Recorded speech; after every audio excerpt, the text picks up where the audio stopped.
Hello everyone. आज होता शेवभाजी खाण्याचा मूड. घरात जे जिन्नस होतं त्यातून झटपट बनणारी शेवभाजी बनवूया. सगळ्यात आधी कढईत थोडं तेल टाकून त्यात खोबरं आणि लसूण टाकायचं आणि परतून घ्यायचं. त्यात थोडा कांदा टाकायचा उभा चिरलेला. ते सगळं परतून घ्यायचं. परतल्यानंतर त्यात टोमॅटो टाकायचं आणि व्यवस्थित सगळं परतून झालं की मिक्सरमधून त्याचं वाटण करून घ्यायचं. त्यानंतर तेलात थोडा हिंग, खडे मसाले टाकून आपण बारीक केलेलं वाटण टाकायचं आणि ते चांगलं परतून घ्यायचं.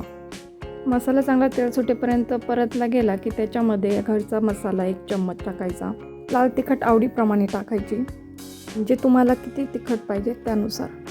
आणि सगळं जिन्नस एकत्र मिक्स करून घ्यायचं आणि त्यात पाणी टाकायचं. पाणी टाकल्यानंतर मसाला चांगला परतून घ्यायचा. नंतर मी त्यात टाकली कस्तुरी मेथी, ज्याने चव चांगली येते. नंतर सगळं चांगलं मिक्स करायचं आणि पाणी टाकायचं. चवीपुरतं मीठ टाकायचं. आपल्याला शेवभाजीचा रस्सा हा घट्ट पाहिजे की पातळ यानुसार पाणी त्याच्यामध्ये ॲड करायचं. नंतर झाकण ठेवून बारीक गॅसवर एक उकळी घ्यायची आणि गॅस बंद करायचा. त्यानंतर त्यात 1 वाटीभर शेव मिक्स करायची. मी ही शेव बाजारातून आणलेली आहे आणि शेव ही नेहमी गॅस बंद केल्यानंतरच टाकायची, कारण की उकळीमध्ये शेव टाकली की ती जास्त शिजली जाते. म्हणून शेव ही नंतरच टाकायची आणि कोथिंबीर टाकून शेवभाजी तयार आहे. तर रेसिपी कशी वाटली नक्की सांगा. बाय.